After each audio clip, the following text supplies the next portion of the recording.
Hey, this is Mike, Seder 42 Vinyl, and we're going to do another video, Roger and I. This is for Amplified Assignments. This is episode 2. All right, so the album assignments that we gave each other about 3 weeks ago now was Roger recommended to me the album from Coup de Grace. What's interesting is this was on Red Decibel Records as well. Yep, So yep, not only yep. Twin Tone, but Red Decibel. And that was a kind of an up-and-coming label in the 90s. They had a lot of underground death metal, like really underground stuff. So this is kind of interesting that I don't know how Dave Perner got involved with this at all, but that's kind of interesting or weird about this band. But yeah, so I got the Coup de Grace self-titled album. I gave Roger the Horisont album. This is Odyssey. This is kind of the Coup de Grace album is kind of thrashy a bit, and this album is more like influenced by 70s hard rock or 70s prog kind of music. So I'm gonna go first, and that means that Roger is going to talk about Coup de Grace, why he assigned it to me to listen to, and then I'm gonna get into my experience of having listened to this album for nearly 3 weeks now.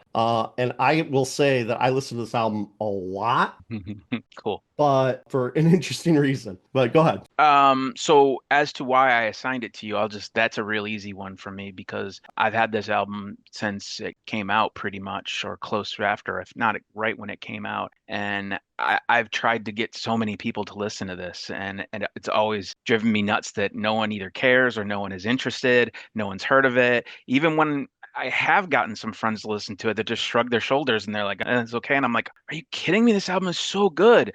And there's one review of it on Metal Archives. Like there is, you Googled this album. It's hard to find much of anything about it. Even trying to find out information about them, I found out that they actually did have a second album. I think last episode I said this was their only one. And I guess they changed stylistically. I listened to a quick clip of it and said I'm going to come back to it later. And sounded a little more like Thin Lizzy on this second album. And that album's probably even harder to come across. I don't know. Or maybe even cheaper and easier. I don't know. But that's the reason why. I don't have a ton of background or story or anything like that to give on this because of a couple reasons. One, like I said, there's not a lot of information out there. They're from Minneapolis. I know the main guy, the singer-songwriter. I know he was going by like the moniker Jimmy Coup, Coup. And I know after this, he played with Andrew WK for a while. But yeah, they're from Minneapolis and, Twin Tone is out of there. And as you said, Dave Perner strangely produced this. I'd love to know what the story was behind that. Couldn't find anything about that. So there's not a lot about out there. I can't even remember how I came across it. And that's one thing that's driving me crazy these last few weeks because I figured I'd want to tell this story and I'm like, on top of it all, how did I find this record? Really don't remember. I don't know if that's old age. So I don't have a lot to say about it, but I think the album totally rips. They blew their wad on that first song almost. I think that first song is so good. But the album is it's it could be a little of a mashup, I guess, genre wise. I think it's pretty much just a metal thrash album for the most part. The production is a little different on it, but I think the production's really good on it. But, so this is my best way to introduce this, I guess, is just to say that this is a really good album that I've liked for, geez, 35 years now. Yeah, so I don't know how you didn't hear it when I got it. So that makes me wonder when I found it. So I don't know. You said you may have some insight to this? I may, and I'm not 100% sure, but what's funny is I was going through some old Metal Maniacs magazines that I still have, Excellent. and this is August 1991. Okay, so I was going through this. I was actually looking through my old Metal Maniacs. I got a box of them here, like a comic book box full of them. Sweet. And I actually wanted to see if I could find that Manila Road picture because I was like curious if I Hmm. had that particular issue with that photo in it. But instead, I found, and this was just hilarious. I found the Oral Assaults review. The very first review under Oral Assaults is the Coup de Grace album. So I totally recognize that cover. And even when you showed that coup de grace, even that photo inset looked very familiar to me. So I think this is 100% what it is. I had this issue too, and I probably read that and then found it used and was like double score. Like, so Yeah, the review is is good. He liked it. He, talked about how it was thrashy. They're from Minnesota, Red Decibel, and there's some advertisements in here from Red Decibel. There's some, like I said, some crazy shit that came out on that label. It's a lot of stuff we never bought, but I think probably because Record Time, our local store, just wasn't getting this stuff frequently because it probably needed to be special ordered. They probably weren't sending out tons of promo material, even though this album did get a promo. That could have been because of the twin tone connection, because it was a dual release. They talk a little bit about a riffing Megadeth that reminded him of Megadeth, things like that, thrashy parts, the vocals, he talks about how that's interesting and different. I consider this mystery solved. I'm positive that is the answer. Cool. All right, Cool. so I thought that was, so this, and I just was flipping through those last night. awesome. So it's crazy how Kismet, how that happened. So I guess before we get into what you think then, because that's pretty much all I got then.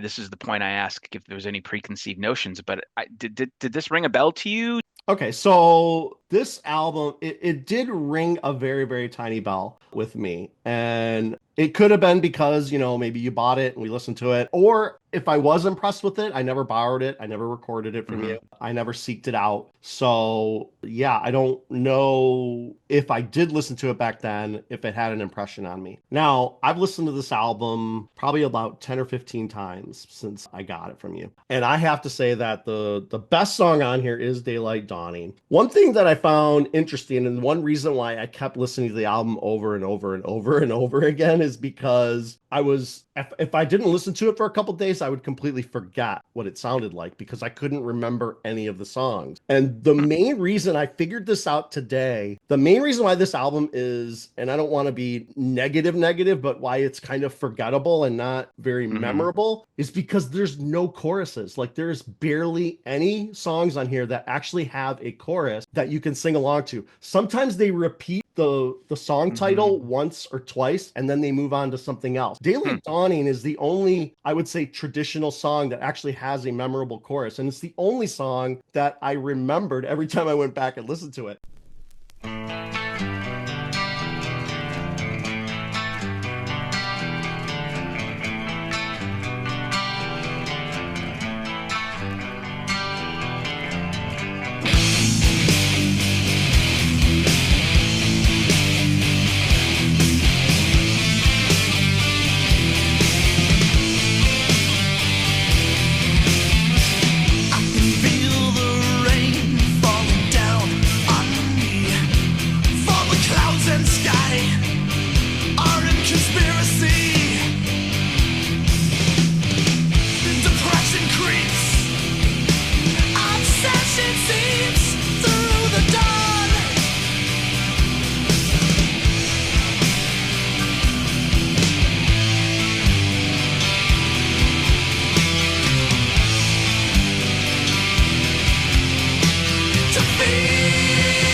Songs that I remembered was there's like three thrash songs on here. Bombs Away, Barbed Wire. Those two songs are like speed metal thrashy songs, and I feel like those might have been recorded at a different time. I feel like because they have a different feel to it. And I will say one thing about the production: the album sounds fantastic, and it sounds 100% better on vinyl. Like, it really has a cool production sound. The guitars, the instrument separation, everything sounds really crisp, and and I think what helps is that the songs aren't super fast, and they're not, the treble isn't turned up really high like a lot of old thrash. It has a lot of bass in it. Maybe that's Dave Pirner playing around. I don't know. I have no idea how to produce a record, but this one sounds really good. But yeah, I mean, the biggest problem I have with this album is it's not very memorable. The songs, when I'm listening to it, and I'm like, oh yeah, that's a cool part. Like, there's some really interesting riffing that goes on, but there isn't a lot of riffs that hit you that you're like, oh shit, that was a fucking cool riff, or I want to hear that riff again again and I play the song over again. There really isn't anything like that on this album. If I were to compare this to another band, I would say that this is like a C or a D grade Anacrusis kind of type band. Like they are just like, and it's not even that they're copying each other in some way because they That's came out harsh. right around the same time. But I think Anacrusis just wrote a lot better songs, and they are just way better at riffing and the choruses that they come up with. Anacrusis is way more memorable. Hmm.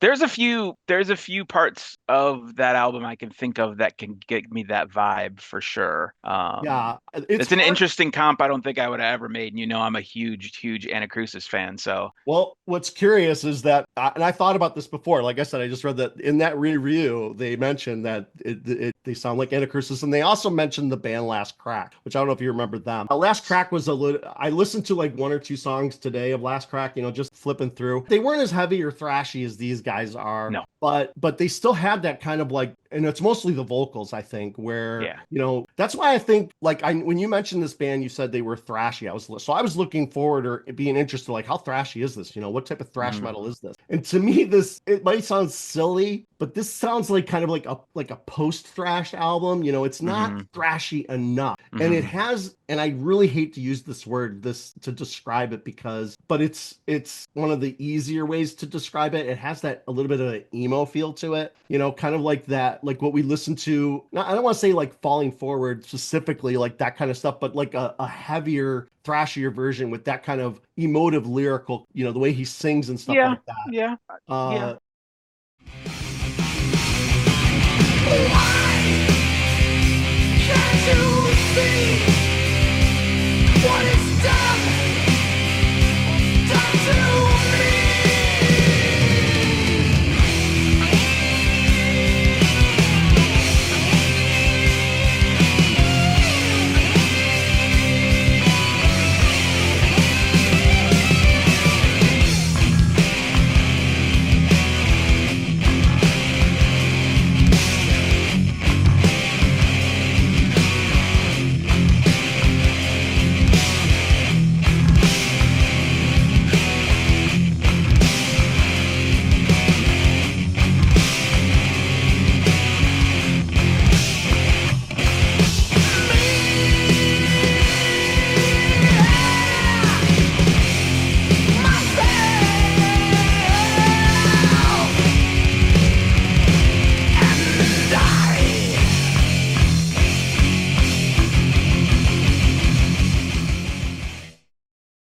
And I think it's mostly just his vocal style, right? It doesn't fit thrash metal the way he's singing. And it kind of stands out on like Bombs Away, those songs that are pure thrash metal or speed metal. So I would say that this is an interesting album. The songs that you gave me to listen to, Daylight Dawning, like you said, it's a banger. It really is. And it's memorable. Daylight Dawning, like the chorus is memorable and he repeats it enough and it's melodic. And then then it rips in the end, really with thrashy in the end. It has a couple good sections to it.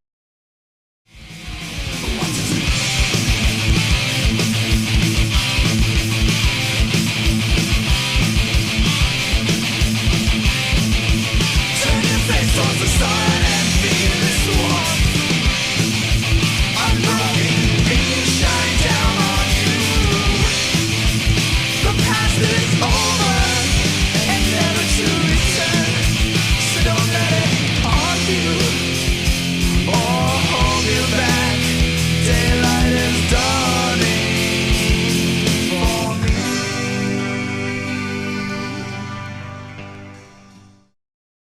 Then you told me to listen to Me, Myself, and I, which is the last song on side one. That song, the first almost 2.5 minutes of that song is all instrumental. And it's basically two riffs, and they're slow riffs. Like the first almost minute is this one riff, and then he switches riffs. And then you're like, okay, that's kind of interesting. And then he sings for about maybe a minute, and then the song kind of fades out. And so I was like, in a way, the 3 songs you gave me were bad representations of this album because that song is not good. I didn't like that song that much. Okay. So be it though. That's like a longer song. It's like 5.5 minutes. So it does have a lot of parts and it's good. But again, it has no chorus. Like there is literally, I don't think any of these songs besides Daylight Dawning has a traditional chorus. They almost sound sound like pre-choruses, and then they don't sing a chorus. They just play a solo, and then they go back and sing another verse. And that's true for almost all of the songs. If I was meant to live this day, another's life would be my prey. The chance I take each day at dawn decides the fate of another one. I know my ways are twisted. Don't you think I see? I pull the trigger daily to relieve anxiety.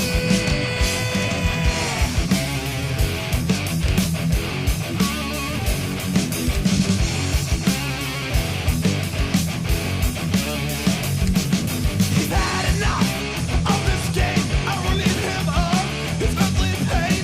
Do him a favor, let him go, and lots of bullets in his skull.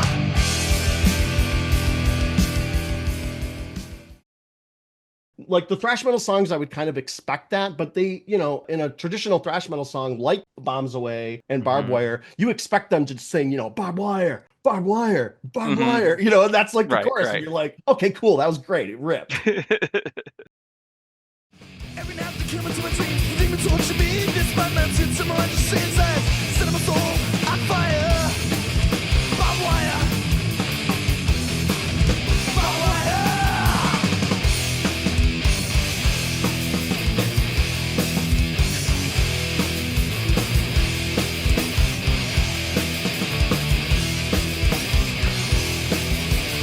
Barbed wire, cutting rip my flesh. Barbed wire, bring yours to death. Barbed wire, taking yours breath.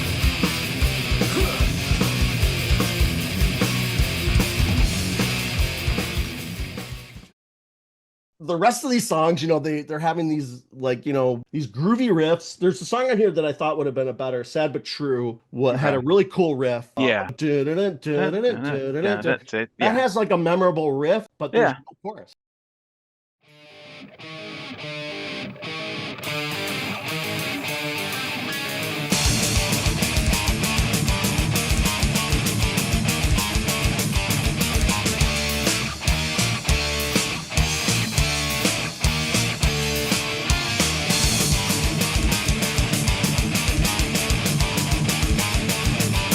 Awake to awake, once blind eyes now can see a sea of gray. No soul to save this memories in me.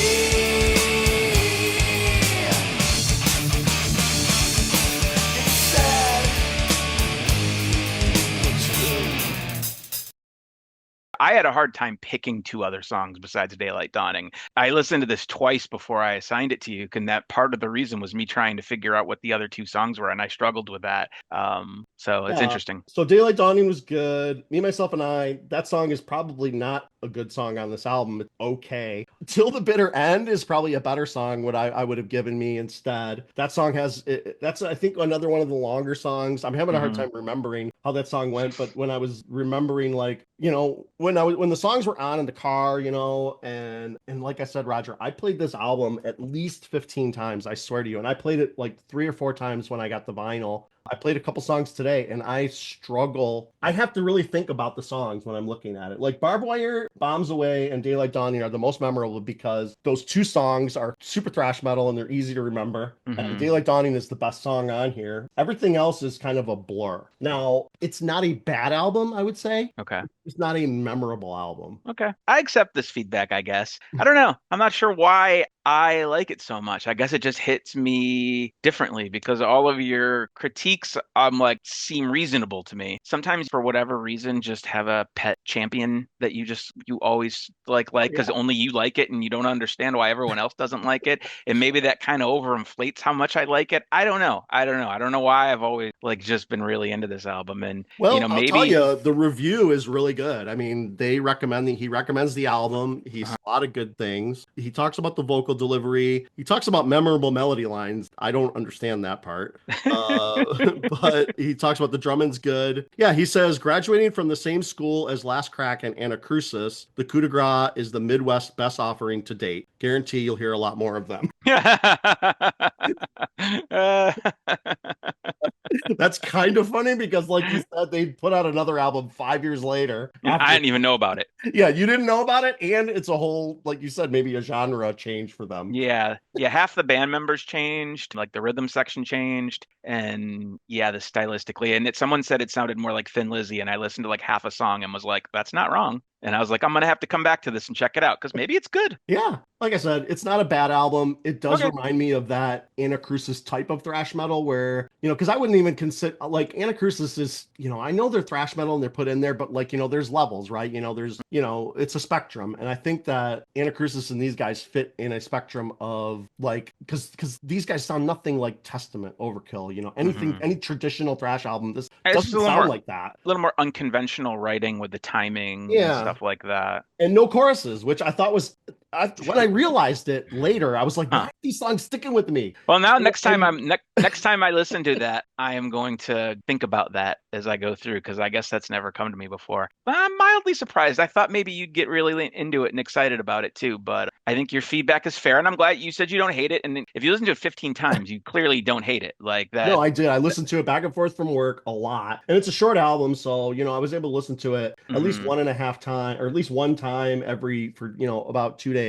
And then I would listen to other stuff too, but of course, but I kept coming back to it because I was like, why can't I remember what it sounds like? Why can't I remember songs, particular moments and things like that? And it was really bugging me. And then for some reason, it just hit me today when I was listening to it, or yesterday, and I was like, there are no choruses. Like Daylight Dreaming is the only song with a melody chorus that is memorable, and all the rest of them, like they might say the title of the song a couple times and then it fades into something Hmm. else. It's an interesting writing style. I'll give it that. Anyone who sees this, I hope they check it out Yeah, because I they would say probably. definitely check it out. Stream it. It's on Spotify. I don't know that it's on Amazon, but it's definitely on Spotify. And it's funny because this is hilarious. The Spotify has a DJ. He's called DJ X, right? And he's like an AI kind of DJ. But he'll play songs, things that you've been listening to and maybe things that he thinks you'll like. But he also says things that are interesting. And he said something to me while I was listening to him last week. He goes, "You cracked the top 10 on Coup de Grace playlist." I'm like, whoa, I'm a top 10 listener of Kudik for the week of whatever.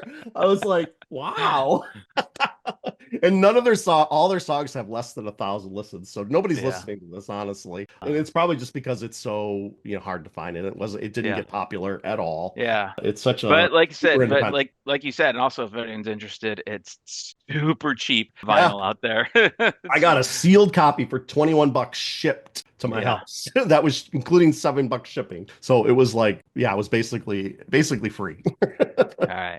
Okay, cool. So I had to listen to this record from you. Tell me about this Horisont record, Michael. All right, Horisont is a band from Sweden. I actually didn't do that much research, honestly. I forgot to really look up my band because I was in the conundrum of why isn't Coup de Grace working for me? But anyway, Horisont is a band from Sweden. I think this is like their fourth or fifth album, and it's kind of like their epic album. So yeah, Lee Dorian put this out on Rise Again. I think he put at least one or two of the other ones out as well. But yeah, band from Sweden. These guys are heavily influenced by 70s hard rock and some metal. The really cool thing about this album that I really like, first of all, the songwriting is great. I like all the songs on here, but I really like the production. This production is really I like this. The way I describe it is dry. Like there isn't a lot of reverb, things like that. It's a very dry production. So every note that you hear on the album is just like crisp. It has that a Hmm. really tight sound to it.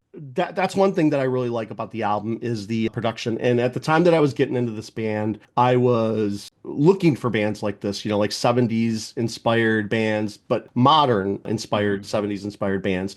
And I have a ton of records like that. Horisont was just one of the many that I bought. Just a lot of different 70s influences, I think, and the production as well. Songwriting, I think, is great. There's a lot of memorable choruses on here, lots of good songs. Break the Limit is probably one of the songs that are really memorable, is one of the singles. I feel like this band, like you kind of have to be looking for this style in a way. And if you're not like interested in this style of newer bands doing retro sound and recording the records this way and writing songs kind of in that style, maybe it won't hit you in the same way. I don't know, but it worked for me at the time. And it was one of the best bands that I found at the time of that style of music. There's a lot of Sabbath worship bands that are out there. These guys weren't really doing that. There's, I think, very little Sabbath influence in here, maybe a little bit. But I'm curious to know how your experience was. I know this was also another, a little bit longer album. It was just over or around an hour long. Roger, tell me your preconceived notions about this album that you had, like right as I assigned it to you, and maybe, a little bit after that, what you were thinking before you listened to it. So I probably would have never heard of this band if it wasn't for you.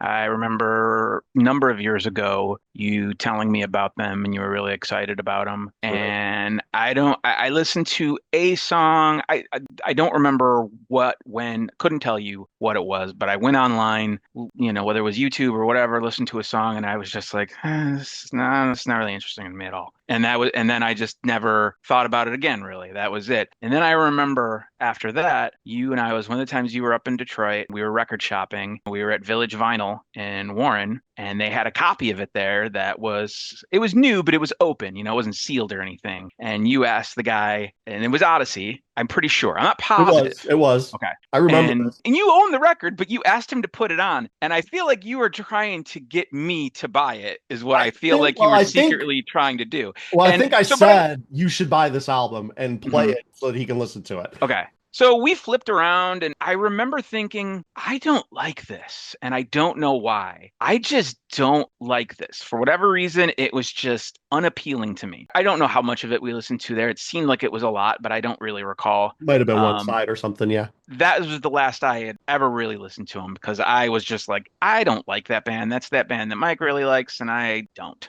And I was half expecting the first episode that you were going to get me this one, and you didn't. And so I wasn't surprised at all when you gave me this one. So, yeah, so there's my preconceived notions. I'm like, okay, so I wanted to listen to it for the first time without that bias to the best of my ability. So usually the way I try to listen to something for the first time is, and this is my normal setup, I'll have it playing through my stereo. I'll kind of passively listen to it. I'll put on my monitor like the track listing and lyrics if they're there, but I'll do something like play Minecraft on my laptop. So I just kind of do something, turn the sound down on Minecraft, and just kind of occasionally it's the game where you can just glance over and see where we're at. And that is how I did the first listen of of Odyssey. And the whole time I was just continuing to be like, I struggled. I was like, I don't like this at all. Aesthetically, something.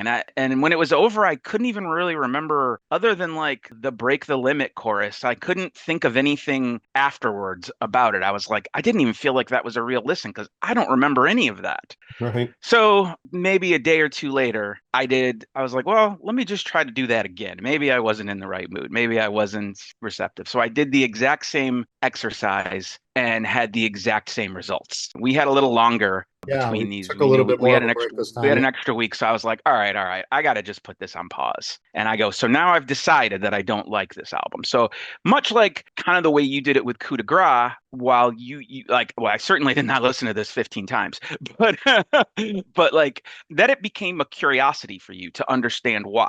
Yeah. So I did it over 2 days. I gave myself like a week or two, and then I did it over 2 days. I actually sat down, put my headphones on, listened to it. I did it half at a time. I listened to 6 tracks, looking at the lyrics and taking notes during it Ooh. because I kind of wanted to just like talk it out almost. Like, why don't I like this? So I did that the first 6 tracks on day one. Then the next day, did the same thing, track 7 through 12. So the focus songs you gave me 3 focus songs. I'm going to be honest with you. I didn't listen to those any extra Mm. because I listened to the album 3 times, 2 times passively, 1 time, probably more critically than I would have under normally this exercise. I think I took a little more notes for those ones. So I don't know. Like, I'm not quite sure how to go about this. Maybe I can just read you my notes. It's almost kind of funny. Sure. Like, then that'll just kind of give you, I guess, what I felt about this record. I feel like I'm almost going to be insulting because I don't want to be insulting because I know you like this a lot. But so, Yeah. okay, track 1, Odyssey. Keyboard melody's cool. Flash Gordon vibes. Where are the fucking guitars? Buried. That's where they are. Cool parts here and there, way too long, not very cohesive, and I hate the mix of the guitars going in and out. And that is true. I felt the mix always was like the guitars disappeared a lot of times on it for me. I didn't like the production on it at all. Like I felt like they were there and then they were gone. Track 2, Break the Limit. Catchy, but what the fuck is this guitar tone? Non-existent. I think I'm going to complain about this a lot. But if it was 10 songs like this, I'd possibly be more interested in this.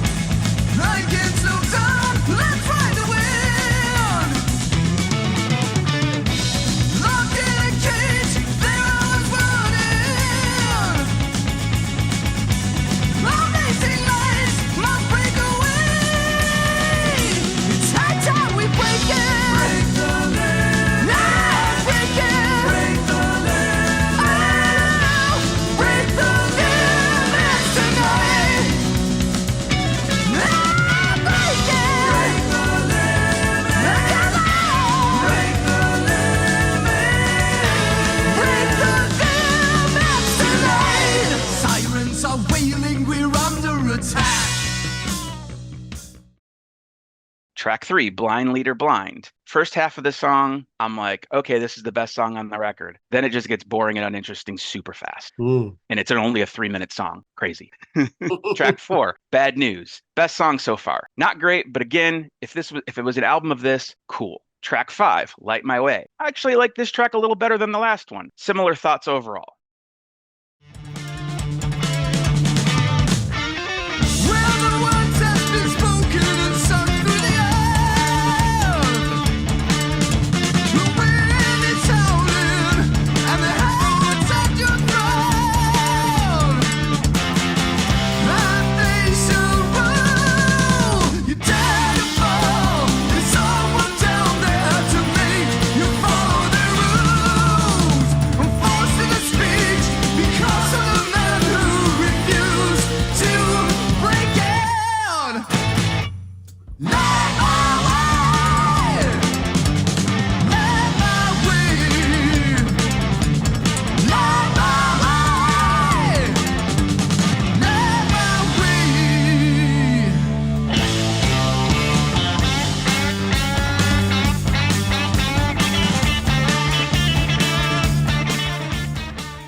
Track 6, The Night Stalker, one of the Focus songs you gave me. Yeah, I like that song. I think it's almost like a mirror of Coup de Grace, of like, why is one of the Focus songs he gave me like what I thought was the worst song on the album?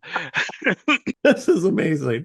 Okay. So Night Stalker, my notes are, all this really does is to shine a light on what I think are super subpar vocals, which is one of my problems with this band as a general. I think the vocals just are, I think they suck. That's interesting because like he kind of reminds me a little bit of Manila Road. You know, he has that kind of register of a bit of higher register, but it's not typical. You know, you don't typically hear a guy like this singing in a band.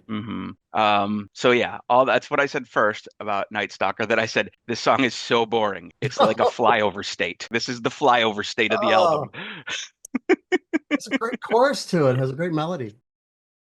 I see your face stumbling down the street. I can't hold back what I feel in me. Now I gotta wait for you to see. There's no one here but you and me.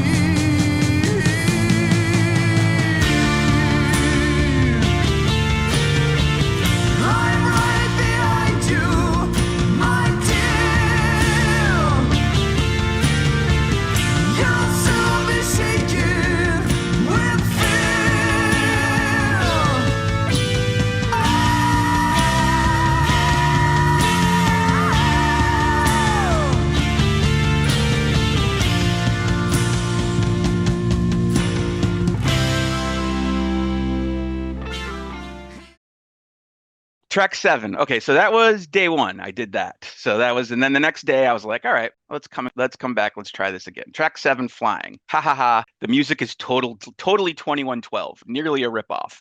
Yeah, really. They're definitely influenced by that. Song is solid from a verse chorus, but like so many songs with this band, that just the mid instrumental part seems ham-fisted in to be proggy or weird. It doesn't make the song cohesive to me. It just gives it a bad flow.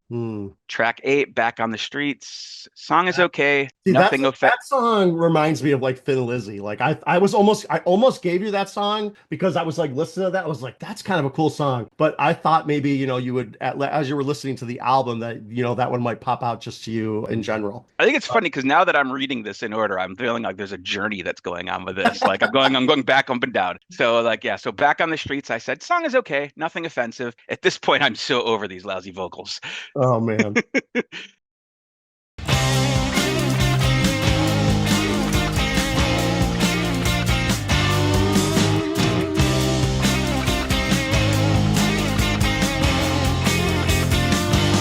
I've been searching for answers, looking for clues.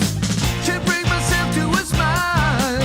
I can't let myself, oh nobody else. I reach the higher ground.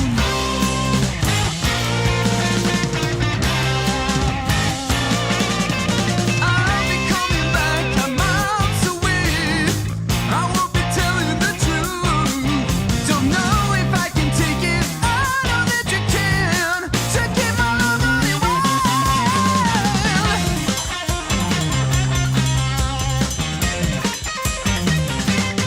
When I fall,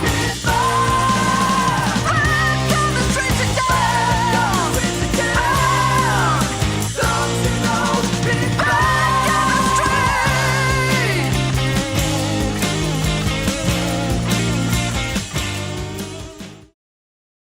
Track 9, Beyond the Sun. Again, I think I'm just kind of getting bored here. I'm like, this is okay. No way in hell this needs to be 6 minutes long, but it's okay. Track 10, Red Light. This is almost a good song. My dislike of the production is the main issue. This could be a hot rocker. I think it just comes off as weak.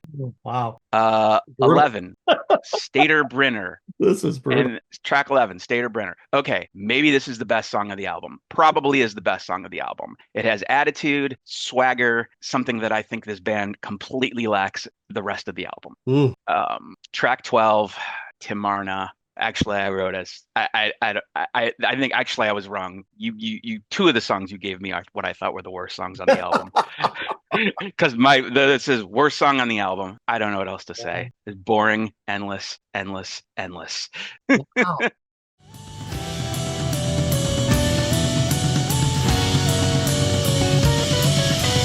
Har ni själar att sälja?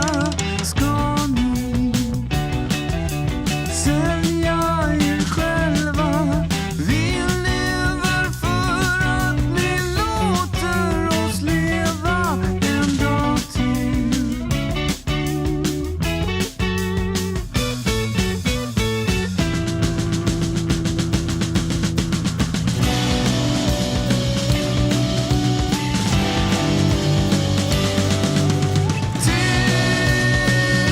Timmarna går, snart är vår tid här. Har du löften att svika? Vi två blir aldrig lika. This is So interesting. overall, So so interesting. overall at the top, I think I just wrote, I just don't like this. I found it very hard to get through. I find it very generic and boring. It seems like a band that AI created. I don't like the vocals. Everything about this band just seems completely soulless to me. And that's kind of what it is. And again, I know this sounds really harsh. It just seems like this is just such of just like a generic output of just all of the inputs. I don't feel any soul in it, I guess is the only way I could put it. I kept thinking soulless is what I kept thinking while I was listening to this. It just felt performative. I don't know. It has its moments. I probably still wouldn't like it, but the songs that I did like, if it was like 10 or 11 songs of the songs that I did like, I would have been like, I probably probably would have been giving not much of a different review than what you gave Coup de Grace. I would have said it just really doesn't grab me. It's good in parts, and that song's good, but I just find it kind of boring. And I think that would have been my review of it. But the way it goes, the songs, a couple of the songs that I just really didn't like. I don't like a lot of. I think a lot of just the way they do the song changes and stuff. I don't know. I didn't like it. I apologize. No.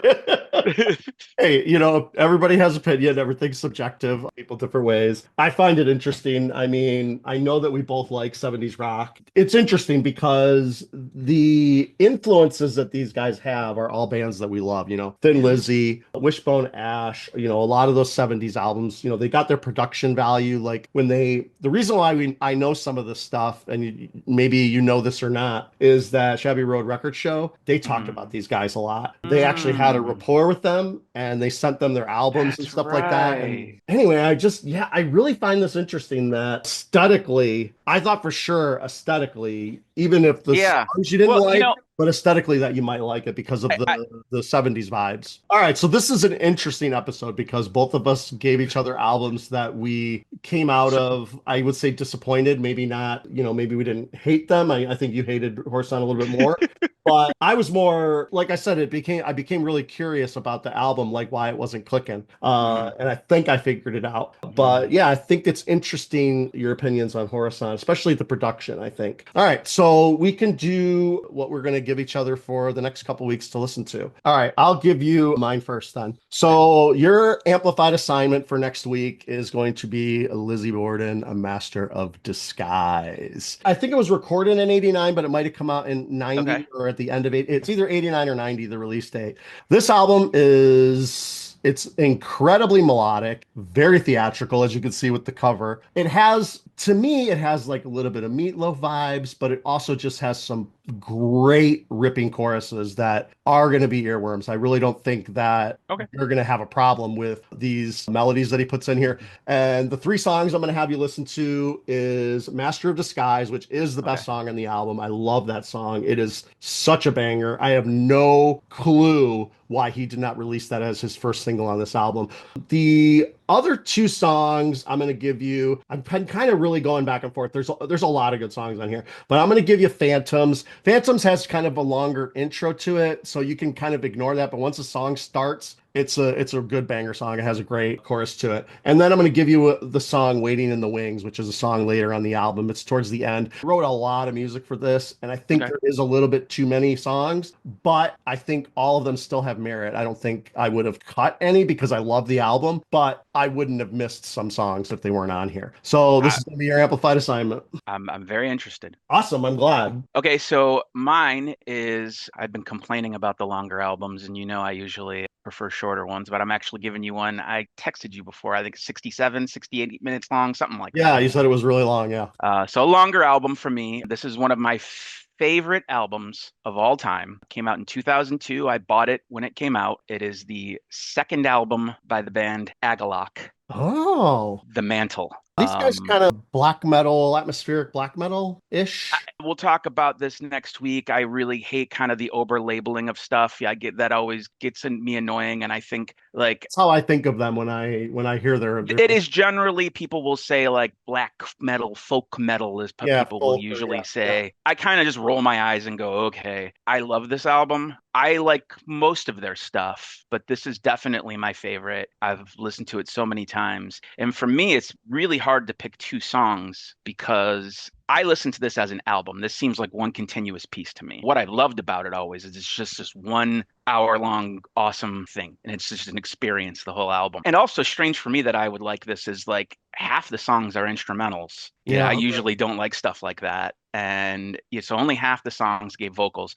I did give you songs that did have vocals. Not that that really matters. And I only gave you 2 because one of them is like 13 minutes long. So the 2 I gave you is track 2, In the Shadow of Our Pale Companion. Okay. And track 6, You Were But a Ghost in My Arms. Okay. I'm definitely going to give it a fair shot. I'm going to listen to it. I don't have any albums that would be considered probably in this genre. Mm-hmm. All right, cool. All right. So that's it for Amplified Assignments episode 2. Like, subscribe, comment, tell Roger that he's wrong about Horizont. Tell me that I'm wrong about Coup de Grace.